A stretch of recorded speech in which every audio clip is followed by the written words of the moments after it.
Hi hello welcome back. ഇന്നത്തെ recipe നേന്ത്രപ്പഴം വെച്ചിട്ട് വളരെ പെട്ടെന്ന് തന്നെ ചെയ്തെടുക്കാൻ പറ്റുന്ന നല്ല ടേസ്റ്റി ആയിട്ടുള്ള ഒരു 4 മണി പലഹാരത്തിൻ്റെ റെസിപ്പിയാണ്. വളരെ പെട്ടെന്ന് തന്നെ കുറഞ്ഞ ചേരുവകൾ വെച്ച് ചെയ്തെടുക്കാൻ പറ്റുന്ന എന്നാൽ നല്ല ടേസ്റ്റി ആയിട്ടുള്ള ഈ ഒരു പലഹാരം എങ്ങനെ റെഡിയാക്കി എടുക്കുന്നതെന്ന് നോക്കാം. അതിന് മുന്നേ തന്നെ ചാനൽ സബ്സ്ക്രൈബ് ചെയ്യാത്തവരെ സബ്സ്ക്രൈബ് ചെയ്ത് സപ്പോർട്ട് ചെയ്യാൻ മറക്കരുതേ. അപ്പോൾ നമുക്ക് പെട്ടെന്ന് തന്നെ വീഡിയോയിലേക്ക് പോകാം. അതിനായിട്ട് ഒരു നേന്ത്രപ്പഴമാണ് ഞാനിവിടെ എടുത്തിട്ടുള്ളത്. അത്യാവശ്യം പഴുത്തിട്ടുള്ള നേന്ത്രപ്പഴമാണ്. അപ്പോൾ അത്യാവശ്യം പഴുത്തിട്ടുള്ള നേന്ത്രപ്പഴം തന്നെ തിരഞ്ഞെടുക്കാനായിട്ട് ശ്രദ്ധിക്കുക. ഇനി ഇത് ചെറുതായിട്ടൊന്ന് കട്ട് ചെയ്തെടുത്തിട്ടുണ്ട്. ഇനി നമുക്ക് ഒരു പാൻ വെച്ചിട്ട് ഇതൊന്ന് വാട്ടിയെടുക്കണം. അതിനായിട്ട് 1 ടേബിൾ സ്പൂണോളം നെയ്യ് ഒഴിച്ച് കൊടുക്കുന്നുണ്ട്.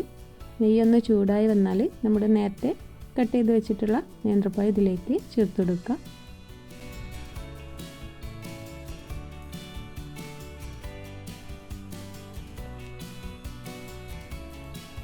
ഇനി ഇത് ഈ നെയ്യിലിട്ടിട്ട് നല്ല രീതിയിലൊന്ന് വാട്ടിയെടുക്കുക. കളർ മാറുന്നത് വരെ ഒന്ന് ആദ്യം വാട്ടിയെടുക്കുക.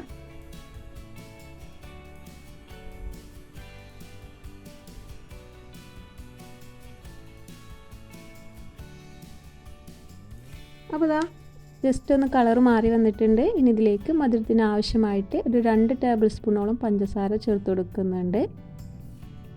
നിങ്ങൾക്ക് നിങ്ങളുടെ മധുരത്തിനനുസരിച്ച് പഞ്ചസാര ചേർത്ത് കൊടുക്കുക. എന്നിട്ട് ഇതും കൂടി ചേർത്തിട്ട് ജസ്റ്റ് ഒന്ന് വാട്ടിയെടുക്കുക.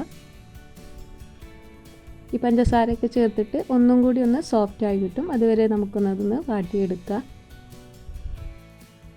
അപ്പോൾ അതാ പഞ്ചസാരയൊക്കെ നല്ല രീതിയിൽ അലിഞ്ഞ് വന്നിട്ടുണ്ട്. ഇനി ഇതിലേക്ക് 2 പിടി തേങ്ങ ചേർത്ത് കൊടുക്കുന്നുണ്ട്. ഇതും കൂടി നല്ല രീതിയിലൊന്ന് മിക്സാക്കി കൊടുക്കുക.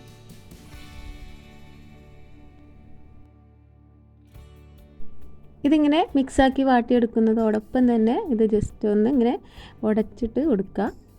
പഴം ചെറിയ രീതിയിലൊന്ന് ഉടഞ്ഞ് കിട്ടണം. എന്നാൽ വല്ലാണ്ട് പേസ്റ്റായി കിട്ടരുത്. ഇതുപോലെ ഒന്ന് ഉടഞ്ഞ് കിട്ടിയാൽ മാത്രം മതി. അപ്പോൾ അതാ നല്ല രീതിയിലൊന്ന് കുക്കായി വന്നിട്ടുണ്ട്. ഇനി നമുക്കിതൊന്ന് തീ ഓഫ് ചെയ്ത് മാറ്റി വെക്കുന്നുണ്ട്. ഇനി ഞാനൊരു പാത്രം എടുത്തിട്ട് അതിലേക്ക് ഒരു കോഴിമുട്ട പൊട്ടിച്ചൊഴിച്ച് കൊടുക്കുന്നുണ്ട്.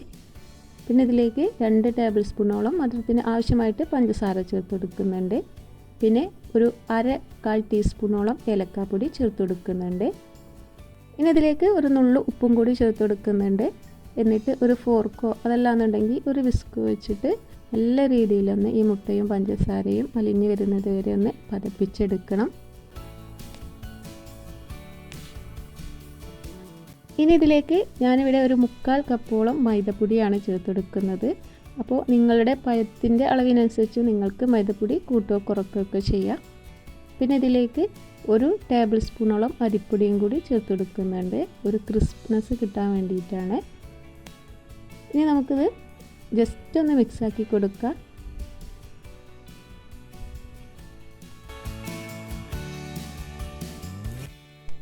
അപ്പോൾ അത് ജസ്റ്റ് ഒന്ന് മിക്സാക്കി കൊടുത്തിട്ടുണ്ട്. ഇനി നമ്മൾ നേരത്തെ വാട്ടി വെച്ചിട്ടുള്ള പഴത്തിൻ്റെ കൂട്ട് ഇതിലേക്കൊന്ന് ചേർത്ത് കൊടുക്കുന്നുണ്ട്. എന്നിട്ട് കൈ വെച്ചിട്ട് ഇതെല്ലാം കൂടി ഒന്ന് കുഴച്ചെടുക്കുക. ചെറിയ രീതിയിലൊന്ന് കുഴച്ചെടുത്താൽ മാത്രം മതി. എല്ലാതും ഒരേപോലെ മിക്സാകുന്നത് വരെ ഒന്ന് കുഴച്ചെടുത്താൽ മാത്രം മതി. അപ്പോൾ അതിവിടെ റെഡിയായി വന്നിട്ടുണ്ട്. ഇനി ഇതുപോലെയാണ് നമ്മൾ എണ്ണയിലേക്ക് ഇട്ട് കൊടുക്കേണ്ടത്.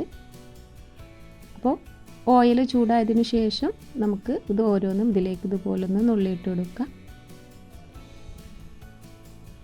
ഇതുപോലെ തന്നെ നുള്ളിയിട്ട് കൊടുക്കുക. റൗണ്ടാക്കിയിട്ട് നമ്മൾ ഇട്ട് കൊടുക്കരുത്. അപ്പോഴാണ് നല്ല ക്രിസ്പി ആയിട്ടിത് നല്ല കഴിക്കാൻ നല്ല ടേസ്റ്റ് ഉണ്ടാവുക.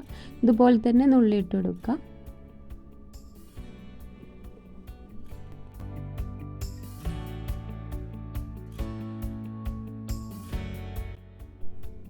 അത് 1-2 മിനിറ്റിനുള്ളിൽ തന്നെ പെട്ടെന്ന് തന്നെ ഒരു ഭാഗം വെന്ത് കിട്ടും. അങ്ങനെ ആയി വന്നാൽ നമുക്ക് മറുഭാഗവും തിരിച്ചിട്ടിട്ട് ഇത് വേവിച്ചെടുക്കാം.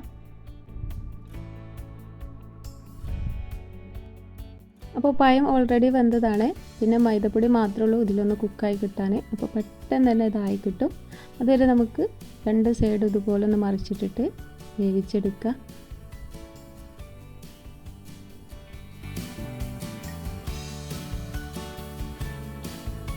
അപ്പോൾ അതാ ആദ്യത്തേത് ഇവിടെ റെഡിയായി വന്നിട്ടുണ്ട്.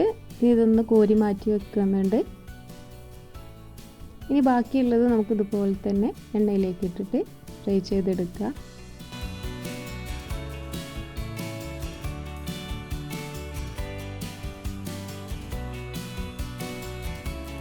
അപ്പോൾ അത് മീഡിയം ഫ്ലെയിമിൽ വെച്ചിട്ടാണ് നമ്മൾ ഫ്രൈ ചെയ്തെടുക്കേണ്ടത്, അല്ലെങ്കിൽ ഒരു ഭാഗം പെട്ടെന്ന് തന്നെ കരിഞ്ഞു പോകും.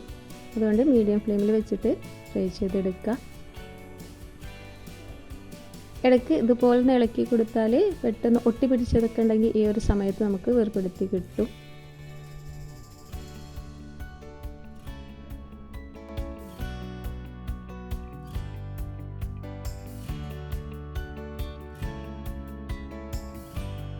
അപ്പോൾ അതാ ബാക്കിയുള്ളതും ഇവിടെ കുക്കായി കിട്ടിയിട്ടുണ്ട്. വളരെ പെട്ടെന്ന് തന്നെ നമുക്ക് ഈ ഒരു സ്നാക്സ് റെഡിയാക്കാനായിട്ട് പറ്റും.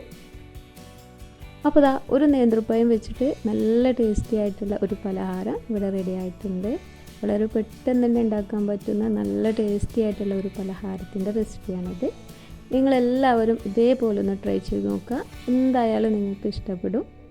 ട്രൈ ചെയ്ത് നോക്കിയിട്ട് റെസിപ്പി ഇഷ്ടപ്പെട്ടാൽ താഴെ ഫീഡ്ബാക്ക് അറിയിക്കാനൊന്നും മറക്കരുത്. അതേപോലെ തന്നെ എൻ്റെ ഈ വീഡിയോ ഇഷ്ടപ്പെട്ടാൽ ലൈക്ക് ചെയ്യാനും, ഇതുവരെയും ചാനൽ സബ്സ്ക്രൈബ് ചെയ്യാതെ വീഡിയോ കാണുന്നവരുണ്ടെങ്കിൽ സബ്സ്ക്രൈബ് ചെയ്ത് സപ്പോർട്ട് ചെയ്യാനും മറക്കരുത്. അപ്പോൾ ഇന്നത്തെ ഈ റെസിപ്പി എല്ലാവർക്കും ഇഷ്ടപ്പെട്ടെന്ന് വിചാരിക്കുന്നു. പുതിയൊരു റെസിപ്പിയുമായിട്ട് വീണ്ടും കാണാം. Thank you.